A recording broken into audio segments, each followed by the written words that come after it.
বাইরে বৃষ্টি হচ্ছিল, আমি বারান্দায় দাঁড়িয়েছিলাম। বৃষ্টির ফোঁটাগুলো চুলে পড়ছিল। হঠাৎ দরজার ঘণ্টা বেজে উঠল। দরজা খুলতেই দেখি আমার জামাই দাঁড়িয়ে আছেন। তিনি মুচকি হেসে বললেন, আজ তো আপনাকে অনেক সুন্দর লাগছে শাশুড়িমা। আমি লজ্জায় একটু ঘাবড়ে গেলাম। সেদিন আমার স্বামীর সাথে আমার একটু ঝগড়া চলছিল। আমি চাইছিলাম আমাদের সম্পর্কটা ভালো থাকুক, কিন্তু কিছু কারণে আমরা একে অপরের থেকে দূরে সরে যাচ্ছিলাম। সেদিন আমি আমাদের ঘরটা সুন্দর করে সাজিয়েছিলাম।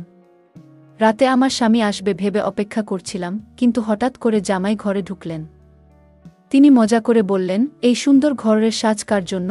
আমি হেসে বললাম, এটা একটা ছোট্ট সারপ্রাইজ ছিল আমার স্বামীর জন্যে। জামাই তখন মজা করে বললেন, আপনার স্বামীকে এমন চমক দেওয়ার আইডিয়া ভালো, কিন্তু আমার আসার জন্য কি কিছু বিঘ্ন ঘটল তাই না? আমি হাসতে হাসতে বললাম, না, তেমন কিছু না, শুধু একটু ভিন্ন কিছু করার চেষ্টা ছিল। জামাই তখন বললেন, সম্পর্কে মাঝে মাঝে চমক দিয়ে ভালোবাসা বজায় রাখতে হয়। আর আপনি সবসময় এমন উদ্ভাবনী চিন্তা করেন, সেটা প্রশংসনীয়। আমরা হাসিমজার মধ্যে কিছুক্ষণ গল্প করলাম এবং পরে জামাই আমাকে বিছানায় বসতে বললেন। তারপর জামাই আমাকে কিছু না বলেই, আজকের গল্পটা অনেক স্পেশাল, তাই সবাই রেডি হয়ে যাও। বন্ধুরা, দয়া করে গল্পগুলো ভালো লাগলে ভিডিওটি লাইক, শেয়ার এবং চ্যানেলটি সাবস্ক্রাইব করো প্লিজ। আমার বয়স 30 হলেও আমি আমার শরীরের অনেক যত্ন নিতাম, তাই এখনও আমাকে কম বয়সী মনে হয়। আমার স্বামীর অবহেলার কারণে আমি আমার মেয়ে জামাইকে মনে মনে অনেক ভালোবাসতাম। তাকে আমার মনের কথা জানাতাম। আমার জামাই আমার কষ্টগুলো বুঝত, তাই সে আমার পাশে সব সময় থাকত। আমি আমার মেয়ের জামাইয়ের সাথে কিছু কথা বলছিলাম, এমন সময় হঠাৎ আমার স্বামী রাহুল বাড়িতে চলে এলো। সে আগে থেকে বলেছিল যে সে 1 ঘন্টা আগেই আসবে, কিন্তু আজও সে দেরি করল। সময় মতো এলে জামাইকে দরজা থেকে বিদায় জানাতে পারতাম। বাড়িতে এসে সে প্রথমেই জামাইকে জড়িয়ে ধরল, কিন্তু আমাকে দেখল না, যা দেখে আমার একটু রাগ হলো। ঘরে বসে আমি কিছু চিন্তা করছিলাম, জামাইও আমার পাশে বসেছিল। আমি তখন ভাবনার মধ্যে এতটাই ডুবেছিলাম যে হঠাৎ জামাই আমার দিকে হাত বাড়িয়ে বলল, শাশুড়ি মা, আপনি কি চিন্তায় আছেন? আমি একটু চমকে উঠলাম। সে মৃদু হাসিতে বলল, তাহলে এখানে একা একা কি ভাবছেন? আমি একটু লজ্জা পেয়ে হেসে বললাম, না, তেমন কিছু না, কিছু কাজের চিন্তা। আমরা গল্প করতে করতে আমি তাকে আমাদের সাজানো ঘরটা দেখালাম, যেটা আমি রাহুলের জন্য সাজিয়েছিলাম। জামাই প্রশংসা করে বলল, এটা খুব সুন্দর হয়েছে। আমি হেসে বললাম, ভেবেছিলাম রাহুলকে চমক দেব, কিন্তু তুমি এসে পড়লে। জামাই বলল, সম্পর্কে মাঝে মাঝে এমন ছোট ছোট চমক দেওয়া প্রয়োজন, এতে ভালোবাসা টিকে থাকে। এরপর আমরা কিছুক্ষণ গল্প করলাম এবং সে আমাকে বলল, কোনো সমস্যা হলে আপনি আমাকে বলবেন, আমি আছি আপনার পাশে। তার কথায় আমার মন একটু হালকা হলো আর আমি স্বাভাবিক অনুভব করতে শুরু করলাম। কারণ আমাকে আমার স্বামী ভালোবাসে না, সব সময় আমার কাছ থেকে দূরে থাকে আর আমার সাথে অনেক ঝগড়া করে। তাই আমি মনে মনে ভাবছিলাম আমার জামাইকে আমার কাছেই রাখব, তাকে আমার মনের সুখ দুঃখের কথা জানাবো। পরের দিন রাহুল যথারীতি তার কাজের জন্য বেরিয়ে গেল। জামাই তখনও বাড়িতে ছিল। সে জানালো যে 10টায় তার অফিসে যেতে হবে। জামাই অনেক ফিট এবং সুদর্শন, এবং তার ব্যক্তিত্ব দেখেই বোঝা যায় সে দায়িত্বশীল। সে নাস্তা করে নিজের কাজে লেগে গেল। আমি তার কাজের প্রতি যত্ন দেখে মনে মনে খুশি হলাম। জামাই যাওয়ার আগে আমাকে বলল, আপনারা যদি চান আজ সন্ধ্যায় ক্যান্ডল লাইট ডিনার করতে পারেন। গতকাল আমি সময় এসে আপনাদের পরিকল্পনায় ব্যাঘাত ঘটিয়েছিলাম। আজ আমি দেরিতে ফিরব। আপনারা নিজেদের মতো সময় কাটাতে পারেন। আমি হাসি দিয়ে তার কথা মেনে নিলাম। আর মনে মনে ভাবলাম, সম্পর্কগুলো কত সুন্দরভাবে পরিপূর্ণ হতে পারে যদি আমরা একটু যত্নশীল হই। রাহুল সারা দিন আমার সাথে খুব একটা কথা বলেনি, যদিও আমি বিকেলে তার জন্য ডিনার রেডি করেছিলাম। সন্ধ্যায় যখন সে বাড়িতে এলো, তাকে কিছুটা ক্লান্ত দেখাচ্ছিল। আমরা একসাথে ডিনার করলাম, কিন্তু আমি তাকে কোনো কিছুতে চাপ দিইনি, কারণ তাকে দেখেই মনে হচ্ছিল খুব পরিশ্রান্ত। আসলে রাহুল আমার স্বামী, এবং আমাদের জীবনে সময় কাটানোর আরও অনেক সুযোগ আসবে। তাই সেদিন তাকে আর কিছু না বলে শান্তিতে ঘুমাতে দিলাম। রাতে যখন সে ঘুমিয়ে পড়ল, আমি কিচেন পরিষ্কার করতে লাগলাম। তখন প্রায় রাত 10টা বেজে গেছে এবং আমি আমার নীল গাউন পরেছিলাম। আমার জামাই তখনও বাড়ি ফেরেনি। আমি ভাবছিলাম তাকে ফোন দেব কিনা, ঠিক তখনই দরজা খুলে গেল এবং সে বাড়িতে ঢুকল। আমি তাকে জিজ্ঞেস করলাম, তুমি কি খেয়েছ? সে জানালো, হ্যাঁ, সে বাইরে খেয়েছে। কিছুক্ষণ পর সে নিজের ঘরে চলে গেল আর আমি আমার ঘরে ফিরে গেলাম। আমি শুয়ে শুয়ে আমার জামাইয়ের কথা ভাবছিলাম, এইভাবেই দিনগুলো কেটে যাচ্ছিল। আমার জামাই সকাল 10টা থেকে বিকেল 5টা পর্যন্ত অফিস করত। সে প্রায়ই আমাকে বাড়ির কাজে সাহায্য করত। তার এই সহযোগিতা দেখে আমি ভাবলাম, আমার মেয়ে কত ভাগ্যবতী যে এমন একজন যত্নশীল এবং সাহায্যকারী মানুষকে জীবনসঙ্গী হিসেবে পেয়েছে। একদিন আমি রাহুলের কাপড় ঠিক করছিলাম, তার শার্টগুলো ধোয়ার জন্য আলাদা করছিলাম। হঠাৎ আমি তার প্যান্টের পকেট থেকে মুম্বাই যাওয়ার একটি টিকিট পেলাম। আমি তাকে জিজ্ঞেস করলাম, এই টিকিটটা কি? সে বলল, হ্যাঁ, অফিস থেকে আমাকে মুম্বাই যেতে হবে, ওখানে একটা অফিস পার্টি আয়োজিত হয়েছে। আমি তখন ভাবলাম, সে হয়তো আমাকে সঙ্গে নিয়ে যাবে। আমি তাকে বললাম, পার্টিতে আমাকে সঙ্গে নিয়ে চলো, আমাদের একসাথে ভালো সময় কাটানো হবে। কিন্তু সে হেসে বলল, এই পার্টি অফিসের সবার জন্য, এটা পারিবারিক কোনো আয়োজন নয়, তাই তুমি যেতে পারবে না। তার কথায় আমি একটু হতাশ হয়ে পড়লাম, কারণ আমি আশা করেছিলাম হয়তো আমরা একসঙ্গে সময় কাটাব। পরের দিন সে মুম্বাই চলে গেল 4 দিনের জন্য। সেই সময় আমার জামাইও অফিসে পার্টির জন্য প্রস্তুতি নিচ্ছিল। সে আমাকে তার অফিসের পার্টিতে নিয়ে যাওয়ার প্রস্তাব দিল। আমার স্বামী যেখানে আমাকে কোথাও নিয়ে যেতে আগ্রহী ছিল না, সেখানে আমার জামাই আমাকে ভালো সময় কাটানোর সুযোগ দিল। আমি অনেক সুন্দর একটি নীল শাড়ি পরেছিলাম, যা আমাকে অনেক সুন্দর লাগছিল। জামাই আমাকে দেখে অবাক হয়ে গেল। বলল, শাশুড়ি মা, তোমাকে অনেক সুন্দর লাগছে। আমি তার কথায় একটু লজ্জা পেয়ে গেলাম। আমরা একসাথে সেই পার্টিতে গিয়েছিলাম আর আমি খুবই ভালো সময় কাটিয়েছিলাম। সে আমাকে খুব যত্ন সহকারে সারা পার্টিতে নিয়ে ঘুরল, যেন আমি তার খুবই আপনজন। পার্টি থেকে বাড়ি ফেরার পথে আমি তাকে জিজ্ঞাসা করলাম, তুমি আমাকে পার্টিতে কেন নিয়ে গেলে? জামাই হেসে উত্তর দিল, শাশুড়ি মা, পার্টি শুধু কর্মচারীদের জন্য নয়, মাঝে মাঝে পরিবারকেও সঙ্গে নেওয়া উচিত। তার কথা শুনে আমার ভালো লাগল এবং আমি বুঝতে পারলাম সে আসলে আমাকে সম্মান দেখাতে চেয়েছিল। পরে রাতে যখন আমি আমার ঘরে পোশাক বদলাচ্ছিলাম, তখন আমার ড্রেসের হুক খুলতে পারছিলাম না। রাহুলও বাড়িতে ছিল না, তাই আমি একটু দুশ্চিন্তায় পড়েছিলাম। ঠিক সেই সময় জামাই এসে আমার হুক খুলতে সাহায্য করল এবং তারপর দ্রুত ঘর থেকে বেরিয়ে গেল। কিছুক্ষণ পরে আমি বাইরে এসে তাকে জিজ্ঞাসা করলাম, তোমার কি কোনো সমস্যা হয়েছে? সে মুচকি হেসে বলল, হ্যাঁ শাশুড়ি মা, আমার ঘরের এসি নষ্ট হয়ে গেছে। এত গরমে এসি ছাড়া ঘুমানো খুব মুশকিল। আমাদের বাড়িতে মাত্র 2টি এসি ছিল, একটি আমার ঘরে এবং অন্যটি অতিথি ঘরে, যেখানে জামাই থাকত। তার সমস্যার কথা শুনে আমি তাকে আমার ঘরে এসে ঘুমাতে বললাম। সে রাতে জামাই আমার ঘরে এসে ঘুমাল। যদিও আমি কিছুটা অস্বস্তি অনুভব করছিলাম, তবুও আমি তার কষ্টের কথা ভেবে কিছু বলিনি।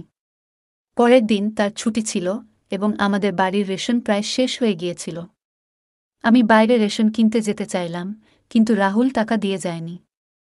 আমি একটু চিন্তায় পড়ে গেলাম। ঠিক সেই মুহূর্তে জামাই বলল, মা, আমি এ বাড়ির সদস্য, আপনি চিন্তা করবেন না। এই মাসের রেশন আমি কিনে দেব। আজ দুপুরের খাবার আমরা বাইরে খাব। তার কথায় আমি স্বস্তি পেলাম এবং আমরা বাইরে বেরোনোর জন্য প্রস্তুতি নিলাম। প্রথমে জামাই আমাকে একটি রেস্টুরেন্টে খাওয়াতে নিয়ে গেল। খাওয়া দাওয়া শেষ হলে আমরা মলে শপিং করতে গেলাম। মলে যা কিছু আমার পছন্দ হল, জামাই তা আমাকে কিনে দিল। রেশনের পাশাপাশি আমি নিজের জন্য অনেক কিছু কিনলাম এবং সমস্ত খরচ জামাই দিল। রাহুল প্রায়ই আমাকে বকাঝকা করত যদি আমি রেশনের বাইরে কিছু কিনতাম, কিন্তু জামাই কিছুই বলল না। সে চুপচাপ যা কিছু দরকার ছিল সবই কিনে দিল। তার এমন ব্যবহারে মাঝে মাঝে মনে হচ্ছিল যেন সে আমাকে খুশি করার চেষ্টা করছে। সেদিন রাতে আমি মল থেকে কেনা নতুন নাইট ড্রেসটি পরেছিলাম। জামাই আমাকে সেই ড্রেসে দেখে একটু বিস্মিত হয়ে গেল এবং বলল, শাশুড়ি মা, আপনি খুব সুন্দর লাগছেন। সেই রাতে আবারও সে আমার ঘরে ঘুমাতে এসেছিল, কারণ অতিথি ঘরের এসি নষ্ট হয়ে গিয়েছিল। মাঝরাতে ঘুমের মধ্যে আমি বুঝতে পারি যে আমি তার খুব কাছে চলে এসেছি। ঘুম থেকে উঠে আমি দ্রুত দূরে সরে গেলাম এবং নিজের কাজে মন দিলাম। আজও জামাই ছুটি নিয়েছিল। নাশতা সেরে আমি যখন রান্নাঘরে বাটি পরিষ্কার করছিলাম, তখন সে পেছন থেকে এসে হালকা চিমটি কাটল। আমি চমকে গেলাম এবং হঠাৎ ভারসাম্য হারিয়ে তার উপর পড়ে গেলাম। সেই মুহূর্তে আমরা একে অপরের খুব কাছাকাছি ছিলাম এবং আমার হাতের ময়দা তার মুখে লেগে গেল। এটি দেখে আমরা দুজনেই হেসে উঠলাম। সে মুচকি হেসে বলল, আপনার পেটে একটা পিঁপড়া ছিল, সেটাই সরানোর চেষ্টা করছিলাম। আমরা কিছুক্ষণ হেসে নিলাম, তারপর আবার নিজের কাজে ফিরে গেলাম। কিন্তু তার দয়া ও যত্ন আমার মনের মধ্যে রয়ে গেল। সেদিন থেকে আমি ভাবতে শুরু করলাম, যদিও আমার স্বামী আমাকে প্রায় উপেক্ষা করত, জামাই কিন্তু সবসময় আমার খেয়াল রাখত। তার বয়স আমার স্বামীর চেয়ে একটু কম হলেও সে অনেক বেশি যত্নবান এবং স্মার্ট ছিল। সে আমাকে একদিন বলেছিল, কোনো নারীর কিভাবে যত্ন নিতে হয় তা আমি ভালোই জানি। রাতে রাহুল বাড়ি ফিরে আসে এবং আমি নতুন নাইট ড্রেস পরেছিলাম। রাহুল অবাক হয়ে আমাকে জিজ্ঞাসা করল, এই ড্রেস কোথা থেকে এলো? আমি তাকে বললাম, আমি কিছু টাকা জমিয়েছিলাম, তাই নিজের জন্য এই ড্রেস কিনেছি। সে সন্দেহের চোখে আমাকে দেখল, কিন্তু আমি তার সন্দেহের কোনো গুরুত্ব দিলাম না। যিনি নিজের স্ত্রীর যত্ন নেন না, তার দৃষ্টিভঙ্গি নিয়ে ভাবার প্রয়োজনও নেই। আমার মনে হচ্ছিল, আমার যত্ন করার মানুষ হয়তো দায়িত্ব নিয়ে নেই, কিন্তু জামাই আমাকে সবসময় সম্মান দিয়ে দেখেছে। তার আচরণে বুঝতে পেরেছি সে আমাকে সঠিকভাবে দেখভাল করতে পারে। আমি তখন বুঝে গিয়েছিলাম, এই সম্পর্কের যত্ন করতে হবে যাতে এর সৌন্দর্য বজায় থাকে। সেই দিন থেকে আমি একটু রাহুলের কাছ থেকে দূরত্ব রাখার চেষ্টা করছিলাম। পরের দিন রাহুল এবং জামাই দুজনেই নিজেদের সময় মতো অফিসে চলে গেল। আমি কিচেনে কাজ করতে করতে ভাবছিলাম, আমি কি ভুল করছি? জামাইদের প্রতি আমার আকর্ষণ কি আমার স্বামী রাহুলের প্রতি অন্যায়? এই ভাবনার সঙ্গে আমি একটি পরীক্ষা নেওয়ার সিদ্ধান্ত নিলাম। আমি রাহুল এবং জামাইকে একটি মেসেজ পাঠালাম, আমার শরীর খুব খারাপ লাগছে। দরজা খোলা আছে, আমি আমার ঘরে বিশ্রাম নিচ্ছি। মেসেজ পাঠানোর কিছুক্ষণ পর জামাই দ্রুত বাড়ি চলে এলো। ঘরে ঢুকেই সে আমার ঘরে এসে আমার অবস্থা দেখতে লাগল।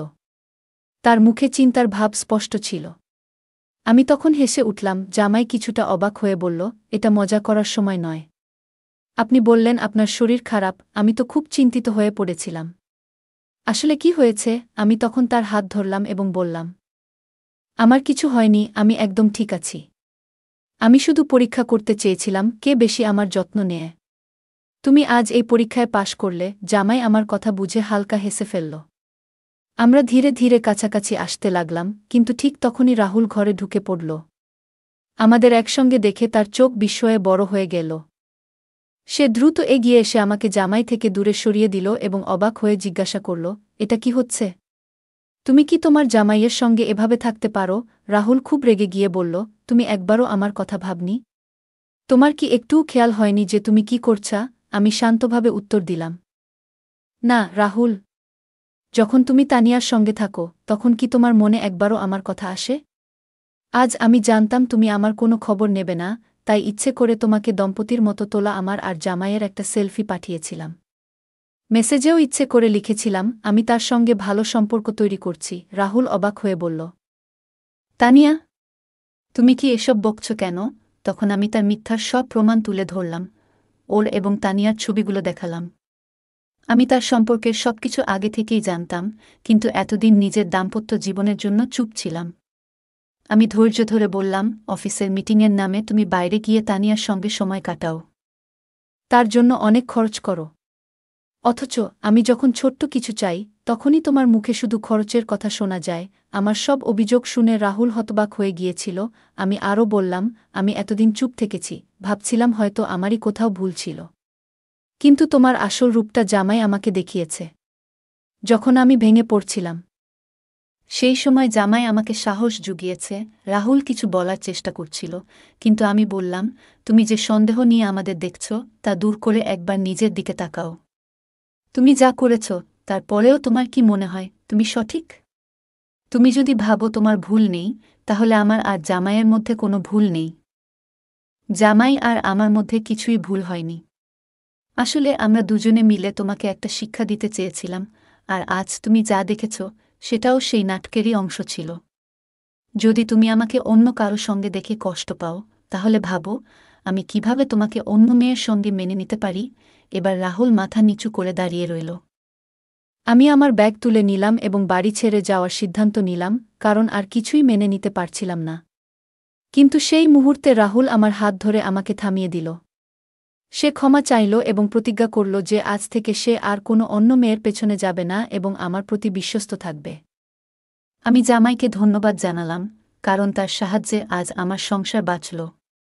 আজকের দিনে আমরা দেখতে পাই যে অনেক পুরুষ ও নারী ভালোবাসার পরিবার থাকা সত্ত্বেও বাইরের সম্পর্কে জড়িয়ে পড়ছে। তবে এটা বোঝা দরকার যে বাইরের কেউ আপনার পরিবার বা সঙ্গীর মতো কখনোই আপনাকে আগলে রাখতে পারবে না। বাইরের মানুষ কেবল নিজের প্রয়োজন মেটাতে আসবে। বিয়ের বাইরের সম্পর্কের কারণে আজকাল বিবাহবিচ্ছেদের সংখ্যা ক্রমশ বাড়ছে। এমন পরিস্থিতিতে বাড়ি ছেড়ে চলে যাওয়া কখনোই সমাধান নয়। এর বদলে পরিস্থিতির মুখোমুখি হওয়া উচিত। একজন স্ত্রী সেই ব্যক্তি হতে পারেন যিনি তার স্বামীকে ভুল পথ থেকে সঠিক পথে ফিরিয়ে আনতে পারেন। এটা প্রতিটি স্ত্রীর বোঝা উচিত। গল্পটা কেমন লাগলো জানাতে ভুলবে না। ধন্যবাদ।